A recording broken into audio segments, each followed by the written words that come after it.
Have you ever been betrayed by the people you trusted the most? I'm Evelyn Hathaway, a retired general from the United States Army.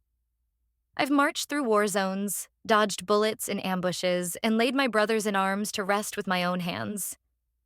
Every scar on my back, every medal pinned to my chest, I earned them through grit and sacrifice. But nothing, not a single battle could have braced me for the sting of what my own family did to me. They didn't want me at my brother's wedding. They made that crystal clear. No invitation, no warm phone call, nothing. Still, I showed up. Alone, my old uniform pressed sharp, metals glinting under the chandelier light. Not because family, out of unfinished business. The moment I stepped into the ballroom, it felt like I'd walked into enemy territory. Smiles turned stiff. Conversations paused mid-sentence. They tucked me away at a table in the corner, half hidden behind a potted plant, like I was some dusty old keepsake they hoped folks would overlook. Then Samantha, my brother's new bride, stood up, her glass raised high, that sweet practice smile plastered on her face. "To the woman who guarded our country like a gatekeeper," she said, pausing just long enough for the room to lean in. "And our family, like a locked door." The room burst into laughter. Clapping echoed. My brother? He just stared at the floor, silent as a stone. I didn't flinch. Didn't even blink. That wasn't just a joke. It was a jab, a warning meant to cut deep. But then, as the laughter swelled, Samantha's father stood up. He turned to me, his eyes steady, and raised a slow, deliberate salute. "General Hathaway," he said, voice firm and clear.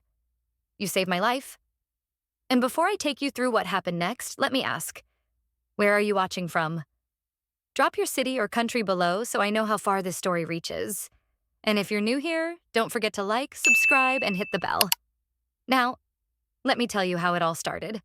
They stuck me at table 19, tucked way in the back, hidden behind a gaudy pillar and a potted plant so big it reeked like the cheap perfume you'd find in a budget hotel lobby. From where I sat, I can't see anything. Couldn't catch a glimpse of my brother's face as he said his vows. That wasn't some oversight. It was deliberate. Nobody said a word to me when I walked in. No warm smiles, no friendly handshakes, just a room full of stiff shoulders and eyes that skittered away like I was a ghost who might ruin their perfect day. A few folks knew me. Neighbors from way back. People who'd sat at our table for Christmas dinners or laughed with me at summer barbecues. But today, they glanced my way like I was a secret they'd been told to keep quiet about. The waitstaff passed me by twice. I had to wave down a kid with a tray just to get a glass of water. When dinner finally showed up, my plate was ice cold, like it had been forgotten in the kitchen for hours. The wine they poured for everyone else never made it to my glass. I asked for some, and the server mumbled a quick apology, like he'd been warned to steer clear of me. It was all so subtle, so polished. The kind of rejection you don't fight with fists, but carry in your heart, heavy as a stone. And believe me, I was keeping score of every slight. I sat there, pretending to sip my water, watching the room unfold. Samantha's friends, all dolled up in matching pink dresses, buzzed around her like butterflies she'd handpicked for the occasion. My mother's old friends, those few still around, sat up front, their faces glowing with that rehearsed kind of joy. Charles, my stepfather, held court by the main table, soaking up compliments and shaking hands with local bigwigs like he was the proud father of the groom, not just some guy with a knack for working a room.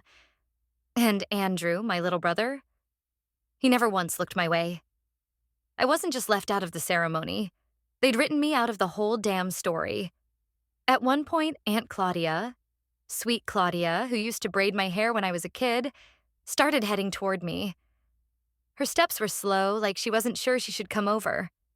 But before she could reach me, Samantha swooped in, all smiles, and whispered something in her ear. Claudia gave a tight nod, turned around, and never came back. That moment said it all. I wasn't just a stranger at this wedding. I was a threat. Not because of the uniform I wore or the medals pinned to my chest, but because I carried the weight of a past they'd spent years trying to erase. They wanted a neat, shiny family portrait, one that sparkled for the cameras, and I didn't fit in that picture anymore. So they pushed me into the shadows, hoping I'd stay there, quiet and forgotten. But here's the thing about shadows. I've spent my life learning how to move through them, how to see in the dark. And I see everything. I didn't meet Samantha Blake until she was already worming her way into our family. It was at a Veterans Affairs event in D.C., back when she was just a legislative intern. I'll never forget it. She knocked over a glass of red wine, splashing it across a bronze memorial plaque. Didn't even flinch. Just giggled, said it needed some color anyway, and sauntered off like it was nothing. That was my first warning about her. The second one hit me harder. I was still on active duty then, pulling occasional consulting work for the Defense Ethics Commission. During an internal audit, I came across a confidential list buried deep in the paperwork. It was about budget irregularities, small amounts siphoned off from a program meant to help homeless veterans. Most folks wouldn't have noticed, but there it was. Samantha Blake's name, tied to an authorized transfer with a recipient line conveniently left blank. It wasn't a smoking gun, but it was enough to make me pause. I didn't say a word to anyone, didn't confront her. I just kept the file, tucked away like a grenade I might need later. Years down the road, when Andrew came to me all starry-eyed, talking about this ambitious, sharp, politically connected woman he was dating, I asked her name. The second he said Samantha Blake, my stomach turned. I didn't let it show, though. I stayed quiet. I already knew the kind of path she was walking. I tried to warn him once, real gentle. Be careful with folks who smile too easy while standing on broken promises, I told him. He didn't hear me. Thought I was just being the overprotective big sister, maybe even a little jealous or bitter. So I let it drop. I skipped their engagement dinner, didn't send a gift, and when the wedding rolled around, I wasn't surprised when no invitation showed up in my mailbox. Truth be told, I'd seen it coming. But sitting there in that ballroom, watching Samantha glide through the crowd like she'd already claimed the crown, it hit me. This wasn't about me not liking her. This was about her making sure I was erased. She knew I had questions. Knew I hadn't forgotten the things others let slide. She'd spent years cozying up to the Hathaway name, winning over Charles, wrapping Andrew around her finger, securing her spot in the family foundation's future. And me? I was the last loose end, the only one who might still dig up the wrong kind of dirt. So she did what people like her do best. She flashed that perfect smile.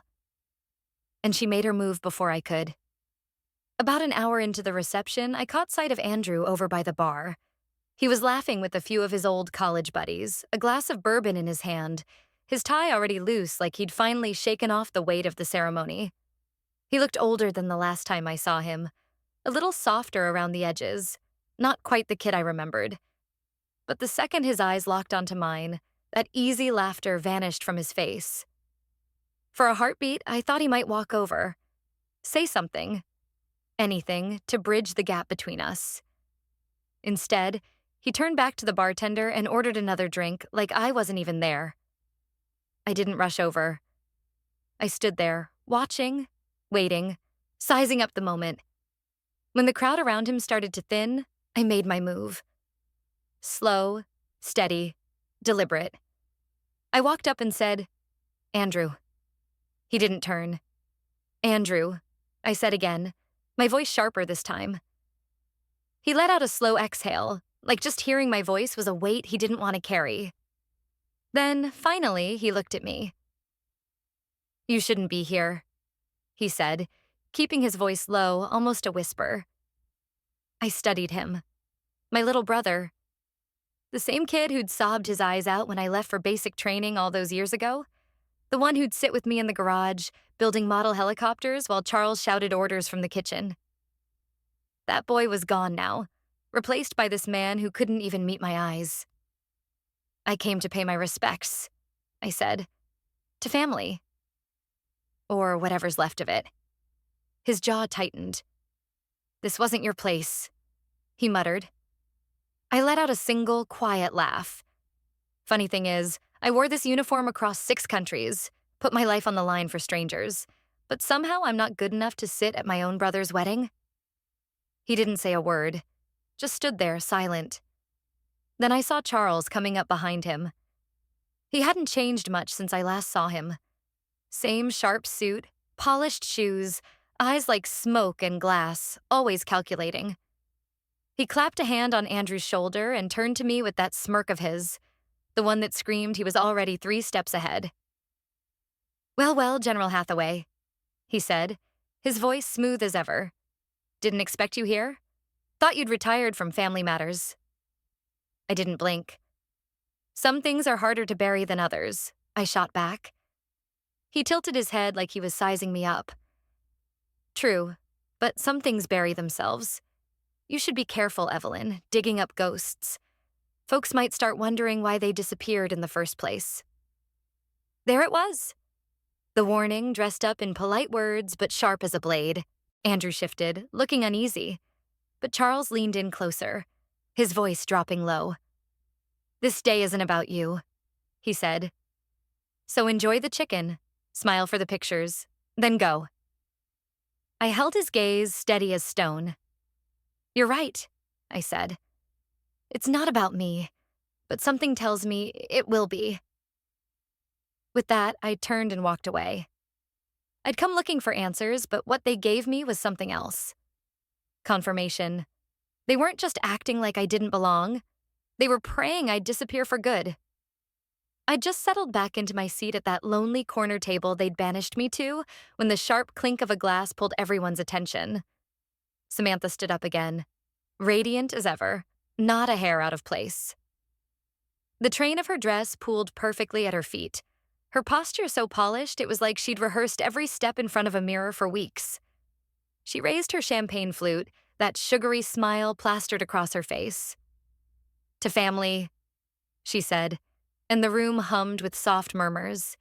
"To new beginnings, and to those who've protected our freedoms, both abroad and at home." A few heads turned my way, just for a second. Samantha's eyes flicked toward me too, letting the moment hang in the air. "And of course," she added, her voice dripping with sweetness, "to General Evelyn Hathaway, our family's most loyal gatekeeper, watching the world, and us." There it was again, that velvet-wrapped dagger disguised as a compliment, a polite little jab that cut deep. The room's laughter was quieter this time, uncertain. Some chuckled, confused. Others clapped just to follow the crowd. Andrew sat frozen, staring at nothing. Charles took a slow sip of his drink, watching. I didn't budge, didn't even blink. But then, someone else moved. A chair scraped back across the room, slow and deliberate, like it was announcing itself. An older man stood up from one of the side tables. Tall, lean, probably pushing 70. Gray hair, a crisp navy suit, and a silver cane gripped in his hand. He walked toward me with purpose, each step steady, his cane tapping the carpet like a quiet drumbeat. I knew him the second he came into view. Colonel Raymond Blake, retired Army, Samantha's father. He stopped right in front of me. The whole room seemed to hold its breath. Then, without a moment's hesitation, he raised his hand to his temple in a sharp, perfect salute. "General Hathaway," he said, his voice slicing through the silence like a blade. "I served under your command. Iraq, 2006, Bravo unit. You pulled us out when we were pinned. You saved my men. You saved me." Every glass in the room seemed to freeze midair. Samantha's smile faltered, just enough to notice. Andrew's jaw went slack, like he'd been caught off guard. Charles's eyes narrowed, cold and calculating. Colonel Blake held the salute for a moment longer, then lowered his hand, gave me a single, respectful nod, and turned back to his seat. "Calm as you please." He didn't say another word. He didn't have to. Because right then, the whole game changed. I wasn't the ghost they'd tried to make me out to be.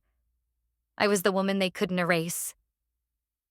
The room didn't snap back to normal after Colonel Blake took his seat. The air felt heavy, like everyone was holding their breath. The DJ tripped over his playlist, fumbling the transition to the next song. A waiter let a fork clatter to the floor. Someone let out a laugh. Too loud, too forced, trying to smooth over the awkwardness, but it fell flat. The moment had shifted, and they all knew it. I stayed put at my corner table, back straight, eyes forward, like I was still standing at attention. The bouquet toss went on, petals flying through the air. They cut the cake, all smiles for the cameras. Speeches droned, full of warm wishes and tired jokes. But nobody said my name again. And that was just fine by me. Because I was watching, listening. And what I saw, what I heard, spoke louder than any toast they could have made. I caught Charles in a hushed conversation with a guy in a gray suit near the back exit. He had that look. Stone cold sober, the kind of man who didn't drink at weddings because he was always working an angle. Probably legal counsel. Andrew disappeared for a good 20 minutes, and when he came back, his face was pale, like he'd seen a ghost. Samantha never came near me, but her eyes kept darting my way. Her smile thin and brittle. Her laugh hollow, like it was cracking under the strain. They were rattled. Colonel Blake's salute hadn't just been a nod to me. It had peeled back a layer of their carefully crafted charade, and they were scrambling to keep it covered. I wasn't the only one who noticed either. Over by the dessert table, a woman in a deep burgundy dress broke away from the crowd and started toward me. She looked familiar. Shoulder-length dark hair, sharp cheekbones, a calm way about her that felt like it belonged in a quieter room. Then it clicked. Megan Hale, my cousin. My late grandfather's favorite, back before I enlisted and vanished into war zones for a decade. We hadn't talked in years. She came closer, her heels clicking softly on the marble floor, a glass of wine in one hand. "Evelyn," she said, her voice low, careful. I gave her a single nod. "Megan." She didn't sit down, just stood there, her eyes sweeping the room like she was checking to see who might be watching. Then she leaned in, just a bit, and murmured, "I didn't know you'd come." "Clearly," I said, my tone dry as dust. She paused like she was weighing her next words. "You should talk to me before you leave," she said, barely above a whisper. Before I could say anything back, she melted into the crowd, gone as quick as she'd appeared, like a shadow slipping away. That was the second warning of the night. The first had come sharp and cruel, wrapped in Samantha's honeyed words. This one came quiet, cautious, like a flare sent up in the dark. Both pointed to the same thing.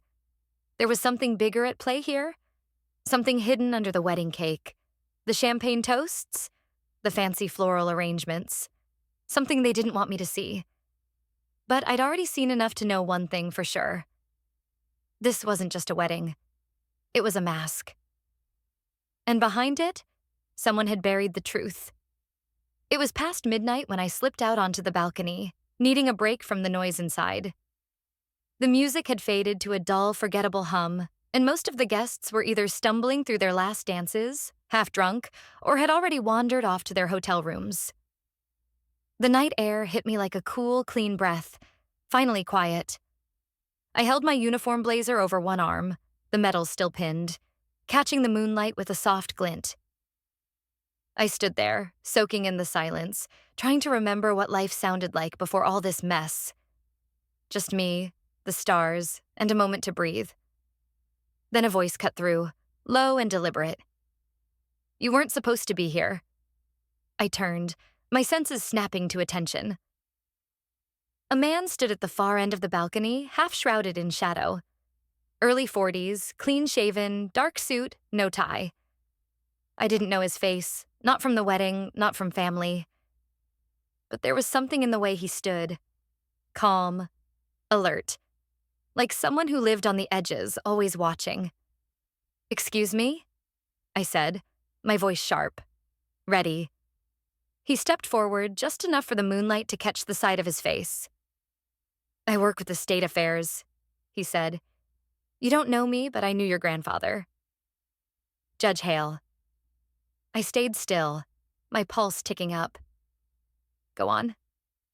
He hesitated, like he was choosing his words carefully. There was a version of the will, an older one. Your name was on it. I saw it once, briefly. Then it was gone, deleted, replaced. My chest tightened, like a fist closing around my heart. When? 3 days after he passed. But that's not the part you need to worry about. He reached into his coat pocket and pulled out a small white business card. No name, just a phone number and a time. Tomorrow, 10 a.m. No calls. Just show up. He held it out to me. I didn't take it right away. My eyes locked on his. Why are you telling me this? Because your grandfather trusted the wrong people before he died, he said. And some of them are in that room. He nodded toward the reception hall behind me, where the music still drifted faintly. Before I could ask more, he was gone, slipping down the marble steps into the darkness like a ghost with somewhere to be. I stood there, staring at the card in my hand. No name, just that number, that time. The door behind me swung open and the music spilled out into the night, along with Samantha's sharp laughter and Charles's low, smooth voice. Someone called for another round of champagne, their voices bright and carefree. But I was already somewhere else, my mind turning, piecing things together. I could still feel my grandfather's hand in mine, his grip firm as he looked at me years ago and said, "If anything happens, don't wait for them to hand you the truth. Go get it." And now I would. I wasn't just the forgotten soldier shoved into the corner anymore. I was the crack in their perfect, polished picture. And I was just getting started. I pulled into the coffee shop's lot right at 10 a.m., sharp as always. It was a quiet little place, tucked away in the west end of the city. No neon signs screaming for attention. Just a weathered wooden door and a bell that jingled softly when I pushed through. The air inside carried the warm smell of old books and slightly burnt espresso. I picked a seat in the back corner, my back against the wall, eyes locked on the entrance, like I was still scouting a perimeter. He showed up 2 minutes late. Same black suit, no tie. In the morning light, I got a better look at him. Early 40s, clean-shaven, with eyes that swept the room before landing on mine. Calm, careful, like a man who'd spent his life watching more than talking. "General Hathaway," he said, sliding into the chair across from me. "Start talking," I said, my voice clipped. "You've got 10 minutes. He set a slim leather briefcase on the table, clicked it open, and pulled out a thin file held together with a plain elastic band. He slid it toward me but kept his hand on it, like he wasn't quite ready to let go. "I was Judge Hale's legal assistant," he started, his eyes steady. "Your grandfather. I worked for him right up until 3 days after he passed." I didn't say a word. I just waited, letting the silence push him to keep going. "In the original will, drafted over 10 years ago, you were the primary heir. 60% of the real estate holdings, full control of Hale Holdings shares, and stewardship of the Family Trust Scholarship Fund." My fingers tightened just a fraction on the edge of the table, but I kept my face still. And then, that version vanished. No legal motions to amend it, no digital trail. But then, out of nowhere, a new will popped up, dated 2 days before his death, notarized by some out-of-state lawyer I'd never heard of. "Who got it all?" I asked, though I could already guess. "Charles," he said, plain and simple. I wasn't shocked. I was pissed. "You were cut out completely," he went on. "No mention of your name, not even a footnote, just gone." I flipped open the file. Inside were photocopies. Grainy, incomplete, but clear enough to see my name scrawled on an earlier draft, along with ethical clauses tied to the inheritance, each one initialed by my grandfather's steady hand. Not officially filed, but real as the table between us. I took a slow breath, keeping my voice even. "Why are you handing this to me?" "Because I got fired for asking questions about that new will," he said. "And because I owed your grandfather more than I ever owed them." I leaned back, my eyes still scanning the faded pages. Deep down, I'd always had a feeling something wasn't right, but seeing it laid out like this, it hit like a punch I didn't see coming. "Is there more proof?" I asked. He nodded, reaching into his jacket pocket. He pulled out a USB stick and set it on the table. Audio recording. Internal call between Charles and the managing partner of Hale Holdings, 2 days after the funeral. I took it, slipping it into my coat pocket without a word. "Be careful, General," he said as he stood up. "They don't just play dirty in courtrooms. They've got money, influence, and now they've got a reason to be afraid of you." I didn't answer. I didn't need to. Because I wasn't just the soldier they'd shoved into the shadows at that wedding. I was the one ready to dig up the truth this family thought they'd buried for good. I waited until the sun went down, letting the cover of night settle over the city. My grandfather's estate hadn't changed much over the years. 3 stories of solid brick and stone, standing like a fortress that time couldn't touch. Nobody thought I'd come back here. That was their first mistake. I parked my car 3 blocks away and took the old wooded path behind the property, moving quiet as a shadow. The security had gotten fancier, motion detectors, floodlights, but I knew the land like the back of my hand. I'd played in these woods as a kid, dodging imaginary enemies. There were still blind spots, and I slipped through them without a sound. The back door by the greenhouse was just as I remembered, rarely used, even more rarely locked. I eased it open, stepping inside with the kind of silence you learn when lives depend on it. The house was dark, cold, like it was holding its breath, but it wasn't empty. I could feel it. Something or someone lurking just out of reach. I made my way to the study, the room where my grandfather kept the things he didn't trust to computers. If there was proof that his will had been tampered with, records, drafts, maybe a journal, it'd be here. I found the safe, still hidden behind the old bookshelf, right where it always was. Combination lock. I tried the first 6 digits of his military ID, my fingers steady but my heart pounding. On the 3rd try, it clicked open. Inside were files, a couple of journals, and an envelope with my name scrawled across it in his familiar handwriting. My breath caught in my throat. I pulled it out, hands trembling just a bit, and opened it. A short letter slid into my palm. "If you're reading this, Evelyn, it means something went wrong. They will have erased your name, but you must know. My intention was always clear. You are my heir. Not just in blood, but in principle. Find the rest and make them answer." I was still staring at the words when I heard it.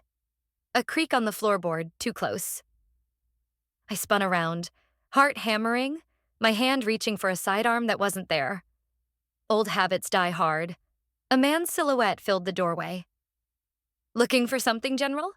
he said, his voice low and smooth. Marcus, Charles's right-hand man, the family's fixer. I didn't answer, just held his gaze.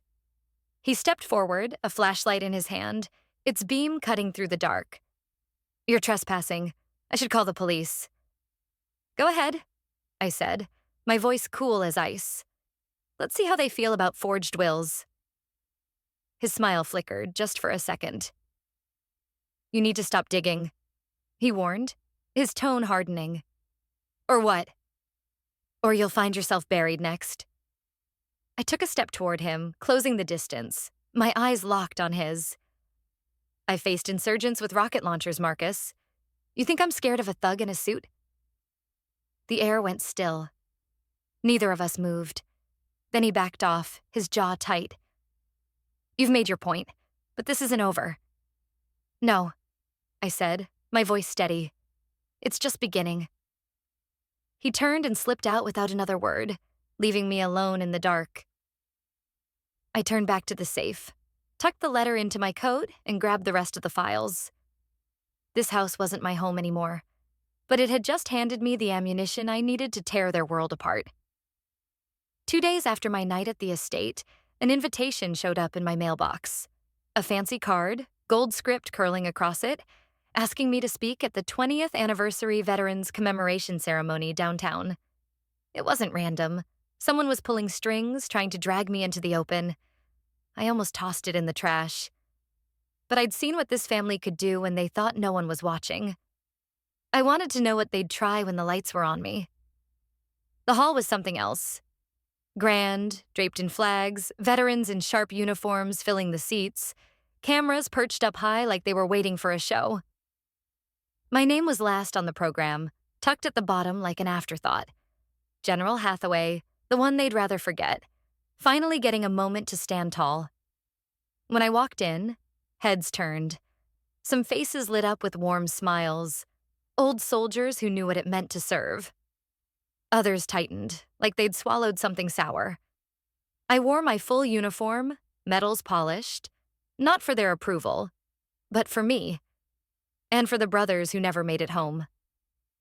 My speech was short and to the point. Honor, service, sacrifice. I finished with a quiet nod to the men I'd lost, then stepped back from the podium. The applause was polite, nothing more. That's when I saw him. Marcus. He wasn't in uniform, just a sleek black suit, sunglasses on indoors like some kind of cliché. He stood near the exit, hands clasped, his face giving nothing away. As I passed by, he leaned in, close enough that his words were for me alone. "You're not bulletproof, General. Not out here." I kept walking, didn't even break stride, but his words sent a hot spark up my spine. At the reception, I stuck to the edges of the room. A few old comrades found me, swapping quiet stories about the days we'd rather not relive but can't forget. Marcus, though, he kept moving through the crowd, circling like a shark. He stopped to talk to a guy in a navy blazer I didn't know. Their heads bent close, too serious for small talk. Then came the toast. The MC called Charles to the front. I hadn't seen that coming. He stepped up, all smiles, looking every bit the polished politician, and raised his glass. "To legacy," he said, his voice smooth as silk. "To those who serve with honor, and those who forget what honor means." The room gave a soft laugh, some puzzled looks bouncing around. Then his eyes found mine, sharp and deliberate. "And to families who know their place," he added. The air in the room tightened, like everyone felt the jab but didn't quite know why. I held his gaze, steady, not giving him an inch. He clinked his glass with Marcus, standing just off to the side, and they both smiled like they'd already won. It was clear as day. They weren't just trying to push me out anymore. They were chipping away at my name, my reputation, piece by careful piece, all wrapped up in smiles and toasts. They wanted me to lose it, to snap in front of everyone.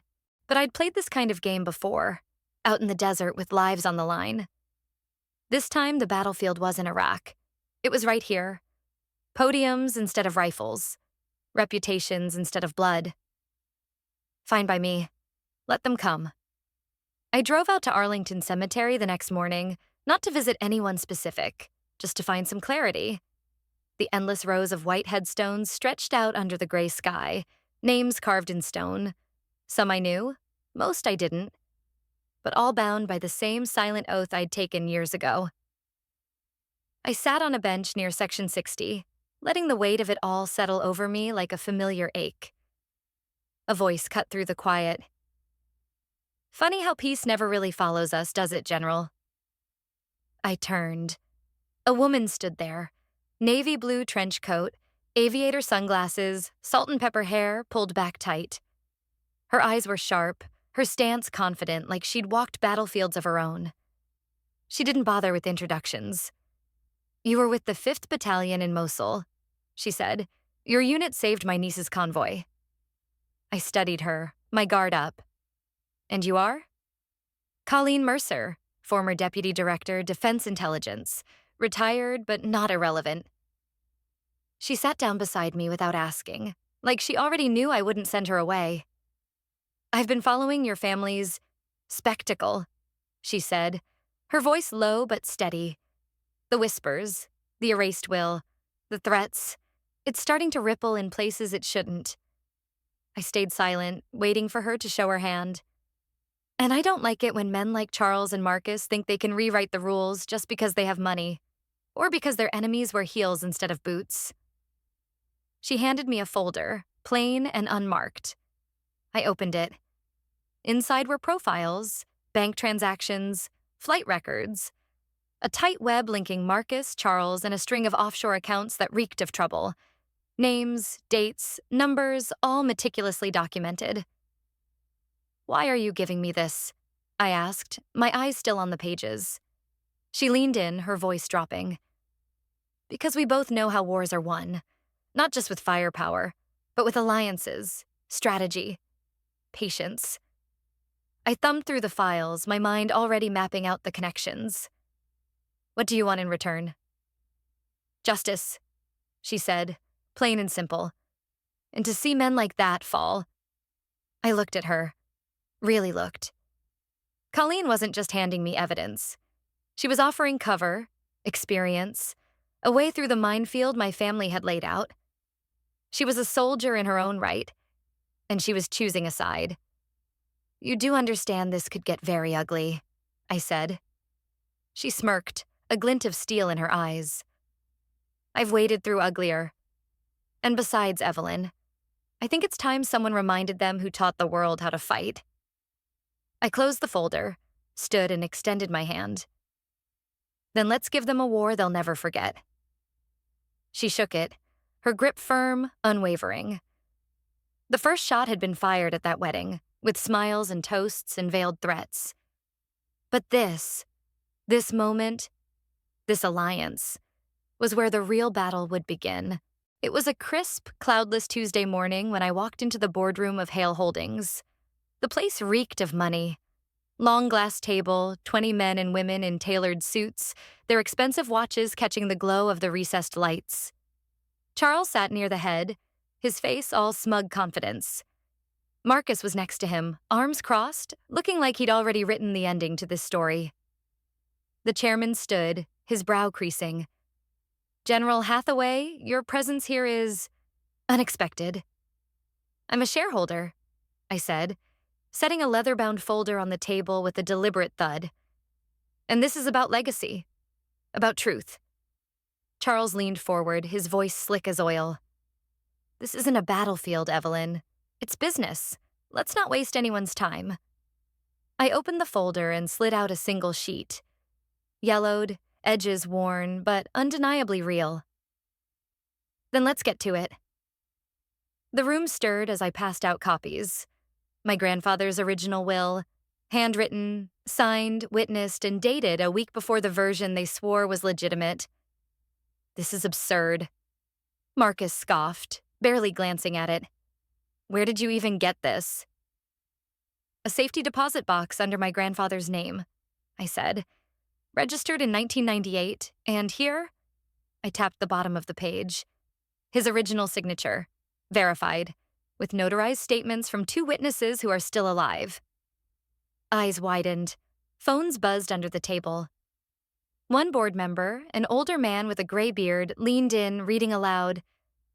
"Majority shares to be distributed equally among Evelyn Hathaway and Charles Hale." "Equally," I said, letting the word hang. "Not all to Charles, not silent partner." A woman from the audit committee adjusted her glasses, her voice sharp. "We were never shown this version." "Because it was hidden," I said. "Erased from family records, just like I was." Charles let out a bitter chuckle. "This doesn't prove anything. For all we know, you fabricated it." "Then test it," I shot back. "Forensics, handwriting analysis, DNA? Do your worst. You'll find what I already know. This document is real, and it changes everything." The room crackled with tension. Half the board whispered to each other. The other half stared at me, seeing me for the first time. Not the outcast, not the soldier, but the heir. "I'm not here to take the company," I said, my voice steady. "I'm here to honor the man who built it, who believed legacy was earned, not stolen." Charles shot to his feet, his face flushed. "You think you're some kind of hero?" "This isn't war, Evelyn. This is business. You don't belong here." I met his eyes, unflinching. That's what they said when I enlisted, when I earned my stars, when I buried my men. But here I am, and I'm not going anywhere. The chairman cleared his throat, his voice cutting through the standoff. We'll reconvene in 2 days with legal counsel. Until then, this board is adjourned. I gathered my folder, catching the first crack in Charles's armor. Not fear, not yet, but doubt, sharp and spreading like a fracture in glass. Outside, Colleen leaned against her car in the parking lot, arms crossed, waiting. Well? She asked, one eyebrow raised. They listened, I said, and now they're afraid. She nodded, a faint smile tugging at her lips. Good. Fear makes people sloppy, and sloppy men make mistakes we can use. The war wasn't over, but for the first time, I wasn't fighting alone. I was just getting started. Less than 48 hours after the board meeting, my phone was a war zone. Dozens of missed calls, hundreds of notifications. My name was plastered across headlines. General Hathaway accused of war crimes cover-up. Ex-hero or just angry sister. The words stung like shrapnel. Charles and Marcus had gone for the jugular. They dug up every scrap from my past. Old mission reports from Iraq, disciplinary hearings I'd been cleared of years ago, even a leaked note from a military psychologist claiming I had undiagnosed PTSD and a vengeful temperament. Anonymous sources whispered about my instability. It was a masterclass in character assassination, calculated, relentless, and vicious. The media ate it up. Morning shows dissected my fitness to lead. Twitter was a battlefield with hashtag Hathaway hoax and hashtag General Gone Rogue trending for 2 days straight. 2 sponsors pulled out of a veterans initiative I'd poured years into. Invitations to speak at women's leadership panels vanished without a word. Worst of all, some of my old comrades, people I'd bled beside, stopped answering my calls. They weren't just after my reputation. They wanted my credibility, my ability to fight, to lead, to stand. I sat on the couch in Colleen's apartment, fists clenched so tight my knuckles ached, staring at the chaos unfolding on my phone. They're throwing everything they've got, Colleen said, sliding a mug of coffee across the table. They're scared. They should be. I growled, my voice low. She pushed a tablet toward me. Look at this. The leak traces back to a PR firm. Guess who's been bankrolling them? I didn't need to guess. Charles. Colleen nodded. And we've got a money trail. Offshore accounts, shell companies.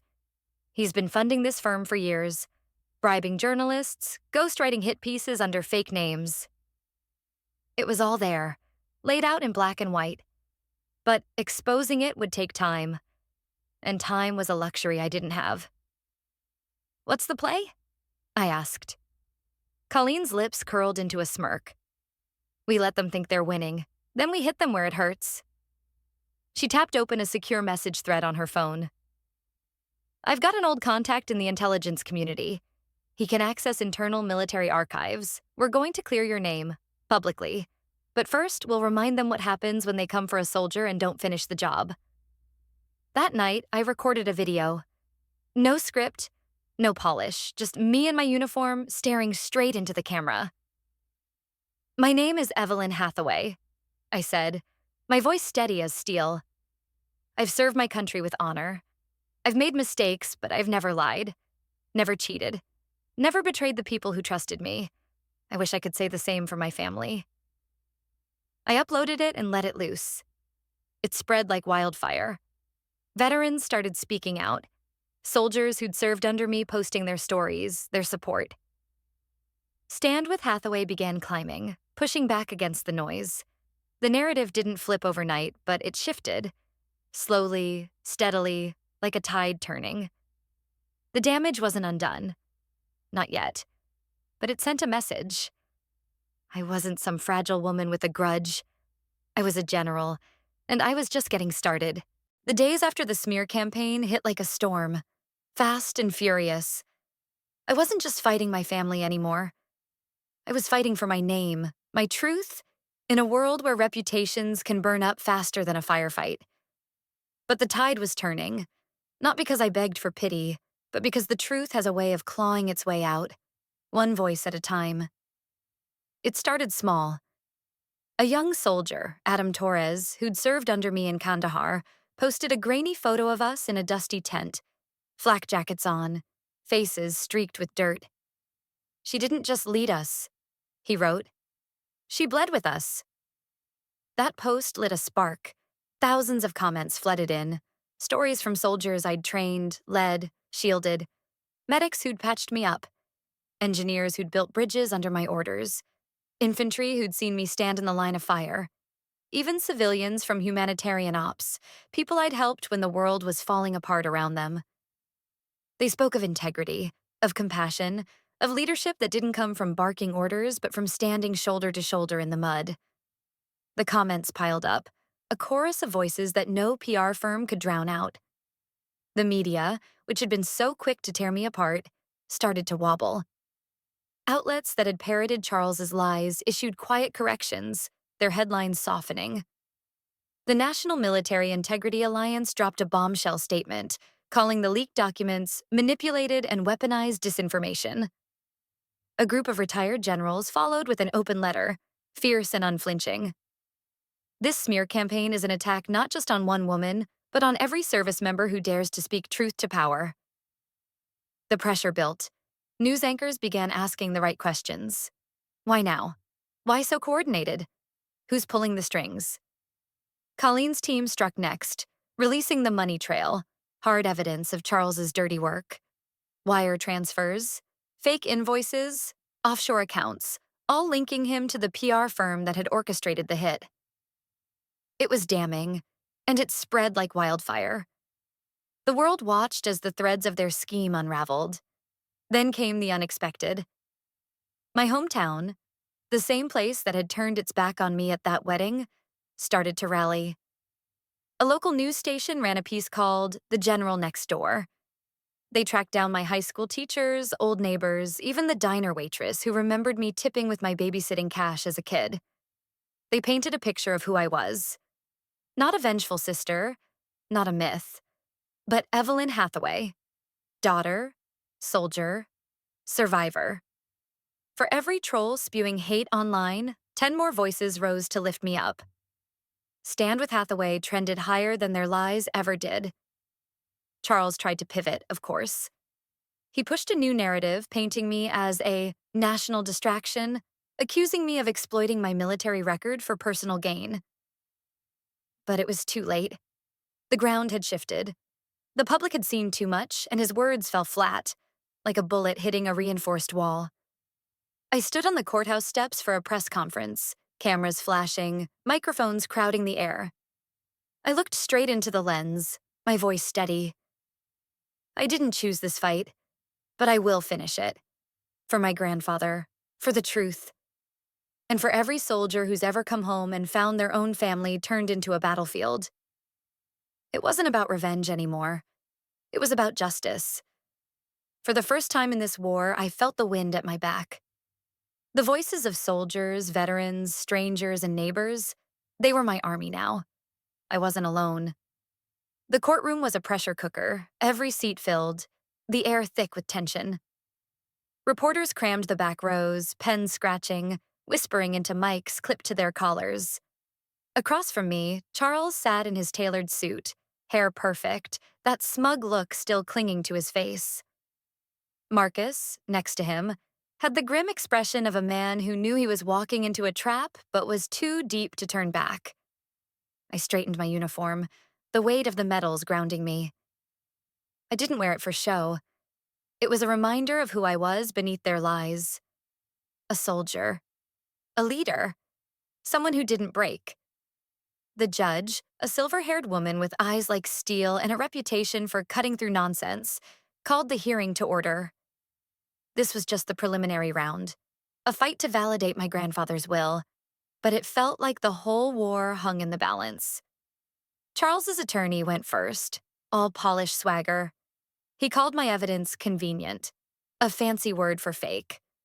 Said I'd forged the will, fabricated my grandfather's signature, painted me as a bitter relative chasing cash and headlines. His voice dripped with condescension, like he thought he could bury me with words alone. I didn't blink. Colleen, seated behind me, slid a folder forward. Notarized statements, witness affidavits, a chain of custody tracing the will from the safety deposit box to this courtroom. Ironclad. Then came the real strike.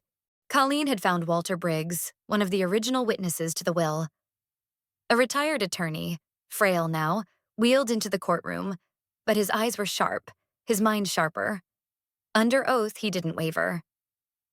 Mr. Hale wanted his legacy divided equally, he said, his voice carrying the weight of truth. He was adamant. He loved both his grandchildren, but he feared Charles would try to take more than his share. A ripple ran through the room. Whispers, gasps, the rustle of papers. Charles's face drained of color, his mask slipping. Marcus shifted in his seat, eyes darting like a cornered animal. The judge's gavel cracked. Silence. She turned to me, her gaze steady. General Hathaway, is there anything you wish to add before we recess? I stood, my heart steady, my voice clear. Yes, Your Honor. I faced the room. Not just her, but the reporters, the onlookers, and my brother, who still wouldn't meet my eyes. This isn't about money. It never was. It's about legacy. About family. About the kind of people we become when no one's watching. I fought for this country. I bled for it. And I'll be damned if I let lies and greed rewrite the story of the man who taught me what honor means. The room went quiet. Not the tense, uneasy kind. The kind where the truth lands like a grenade and everyone's waiting for the blast. The judge nodded. We will reconvene in 2 weeks. Until then, I'm placing a temporary injunction on all Hale Holdings transactions. This court will not allow further action until we determine the truth. Her gavel struck, sharp and final. Charles stood frozen like a man watching his empire crack. Marcus wouldn't look at me. I turned to leave, Colleen at my side, her presence steady as ever. Outside, the cameras swarmed, reporters shouting questions like gunfire. I ignored them, kept my eyes forward until one voice cut through. General Hathaway, do you think you can win this? I stopped, turned, and looked straight into the lens. I already did, I said, because I'm still standing. Then I kept walking. The war wasn't over, but the battlefield was mine now. The courtroom clash didn't just shake Hale Holdings. It tore open the wounds in our family, raw and bleeding. Charles and Marcus had always stood together, their alliance polished and impenetrable.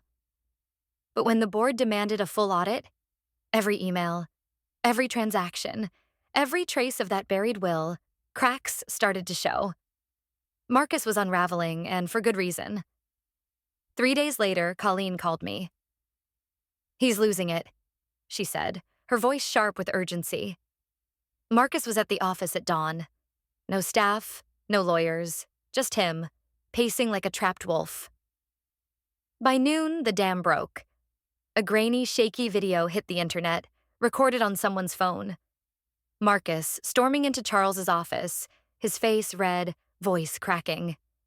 You told me this would never surface, he shouted. Charles, cool as ever, arms folded, didn't flinch. And I told you not to leave loose ends. You buried that will, lied to the entire family. I backed you because I thought we were protecting the legacy, not rewriting it. Charles laughed, sharp and cold. Oh, grow up, Marcus. Legacy is written by the winners. You wanted a seat at the table? You got it. Marcus slammed his fist on the desk. And now we both might lose it all. The video cut off, but the damage was done. It spread like wildfire, fueling speculation, shredding their carefully crafted facade. The board called an emergency session, but before it could even start, someone else walked in. Margaret Hale, my mother. Gray hair swept into a chignon, pearl earrings gleaming, stepping into Hale Holdings for the first time in decades. The woman who'd stayed silent through wars, weddings, and betrayals. She asked to see me, alone. I didn't want to face her, but I needed to know why. We sat in a quiet conference room, the air heavy. She sat stiffly, hands clasped in her lap, her face unreadable. "I knew about the will," she said. No preamble, no hesitation. "Your grandfather showed it to me. Told me you were the future of the company." I stared at her, my pulse pounding. "And you said nothing." She looked away, her fingers tightening. "I was scared. Charles said it would destroy the family. That you didn't want it anyway. That you'd left for the army to escape us." "I left because no one believed in me," I said, my voice low, cutting. "Because you let them push me out." "I didn't push," she whispered, her voice breaking just a fraction. I stood still. That hit harder than any lie. Her silence wasn't ignorance. It was complicity. "Why now?" I asked, my eyes locked on hers. "Why speak up today?" For the first time in years, her gaze held mine, steady, unflinching. "Because I watched them destroy your name. And I realized the daughter I thought I was protecting never needed protection. She needed truth." My throat tightened, but I didn't let the tears come. I didn't have time for them.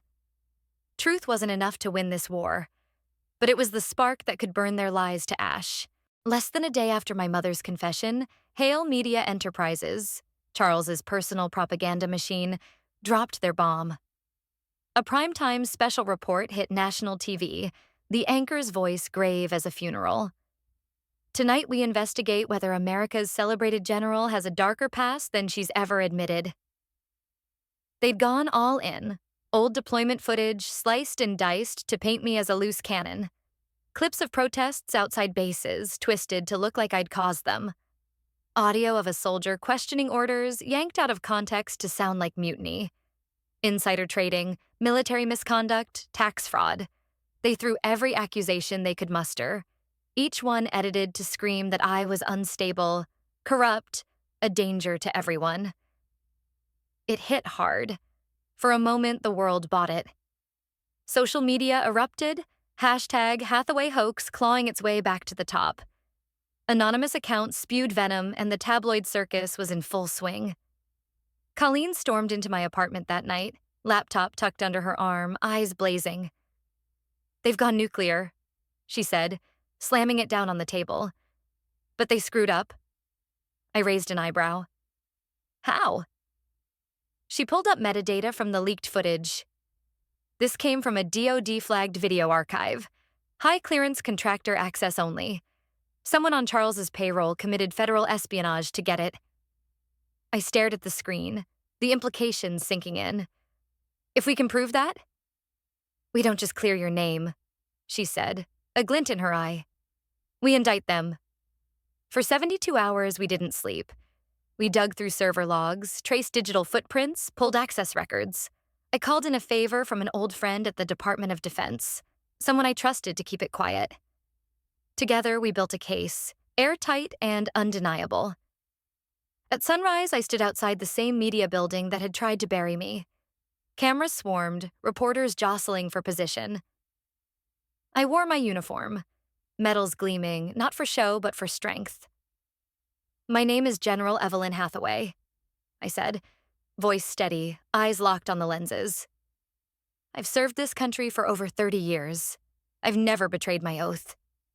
But this week, my character was weaponized by men who fear the truth. I invite the Department of Justice to investigate these claims fully. I have nothing to hide. Can my accusers say the same?" I walked away, ignoring the shouted questions. The silence that followed was heavier than any gunfire I'd ever faced. By nightfall, 3 independent journalists had our evidence packet. By morning, the story broke.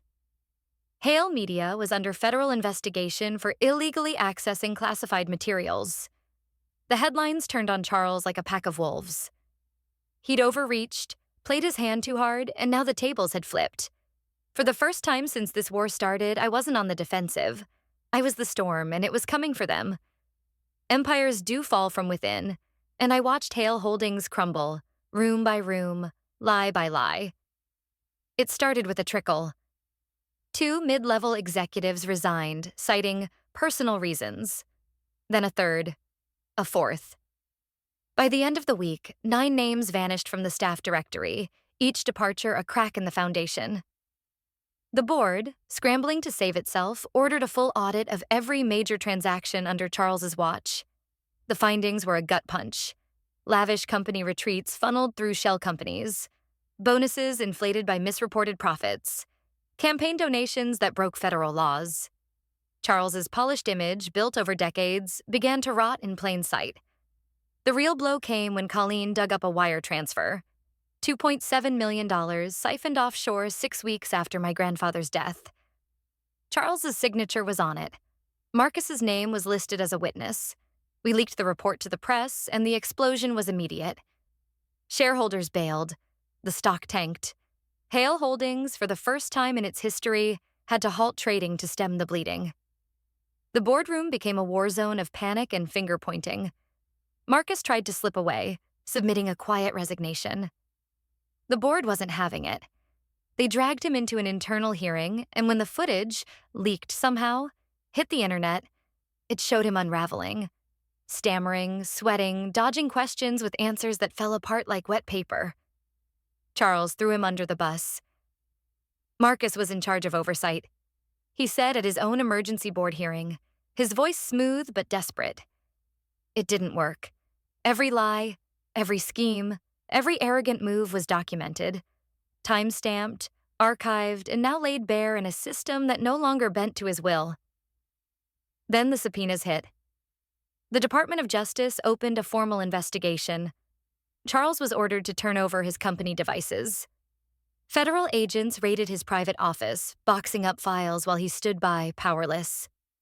And in a twist that felt almost scripted, it was me, Evelyn Hathaway, the disowned daughter, the mocked sister, the gatekeeper they tried to erase, who delivered the killing stroke. I didn't smile when the federal hearings were announced. I didn't cheer when reporters swarmed Charles and Marcus outside the courthouse, their faces pale under the camera flashes. I just watched the empire they'd built on secrets and betrayal collapse into dust. But I wasn't done. The reckoning wasn't just for the boardroom. The family was next. The courtroom felt like a freezer, the chill sinking into my bones despite the army dress blues I wore like a shield. Not for pride, but for battle. This was the day it would all end, one way or another. Across the aisle, Charles sat in a suit that cost more than my car, his face a blank mask, his lawyers lined up like pawns ready to sacrifice. But I wasn't here to play chess. I was here to finish a war. The judge entered and the room stood. Then the fight began. Charles's counsel came out swinging with a slick defense. Talk of misunderstandings, outdated documents, and no malicious intent. Their witnesses tap-danced around timelines, tripping over half-truths, each word rehearsed but flimsy. The room stayed tense, waiting for the real blow. It came from Lawrence Whitaker. An older man, gray hair thinning, charcoal suit pressed sharp, he took the stand with the calm of someone who'd seen it all. My grandfather's original estate attorney. His memory was a steel trap, and he opened it wide. Whitaker spoke clearly, each word precise, detailing the hidden will, the meetings, the notary. My grandfather's explicit instructions to pass Hale Holdings to his most capable and principled heir. Then, the knockout. A scanned copy of a handwritten letter my grandfather sent Whitaker 2 days before his death. If anything happens to me suddenly, ensure Evelyn receives what is hers. Charles is not to be trusted. The courtroom went dead silent, the weight of those words hanging like smoke after a blast. I kept my eyes on Charles, his jaw clenched, lips thinning to a razor's edge. No smirk now. When my turn came, I didn't need a script. No notes, no theatrics, just the truth. I spoke of years spent in war zones, of coming home to find my legacy erased, of watching my mother stand silent as my name was smeared. I ended with one line, steady and clear. I did not fight for this country only to lose everything to the lies of the people who share my blood. The judge's gavel cracked like a gunshot. The verdict landed in my favor. Restitution ordered. Control of Hale Holdings transferred to me. Legal action set to move forward against Charles and Marcus. Outside, reporters swarmed, hungry for a soundbite. I walked past them, silent, my boots steady on the pavement. Not because I had nothing to say, but because the truth had already roared, louder than any headline could. In the weeks following the courtroom firestorm and the collapse of Hale Holdings' old guard, I stood in the wreckage, not as a victim, but as the heir my grandfather always intended. The scars I carried weren't just from war zones. They were from a family that tried to erase me. But I was still here, and I was rebuilding. This wasn't about revenge. It was about restoring what my grandfather created, a legacy rooted in integrity, not greed. Colleen and I worked as equals, not commander and subordinate. We didn't court investors with flashy promises. We built alliances with those who valued truth. We tore down the frosted glass walls and corner offices designed to intimidate, replacing them with open workspaces, collaborative lounges, and quiet rooms for working mothers and veterans finding their footing in civilian life. I knew the disorientation of coming home from a battlefield, feeling like you didn't belong. Hale Holdings would be different, a place for those who'd been overlooked, like I once was. The media's narrative shifted. The cold, militant General Hathaway faded, replaced by stories of my service, my betrayal, and the quiet strength that carried me through. I didn't chase interviews. They came to me. My story reached young women, veterans, anyone who'd ever been locked out of a room they deserved to enter. One afternoon, at the entrance of our newly reopened headquarters, I saw a girl, no older than 20, clutching a resume, her eyes bright with nervous pride. I recognized that look. I'd worn it once. I walked over, asked her name, and offered her a tour myself. "General Hathaway," she stammered. I read everything. Your story, what you did, what you built.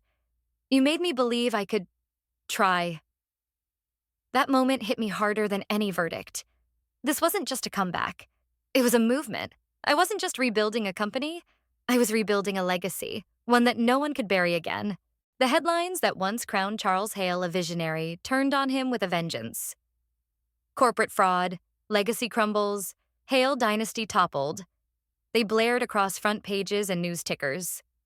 Charles clung to his defenses, blaming lawyers, crying forged documents, even accusing me of manipulation. But the evidence was ironclad, and the public had turned.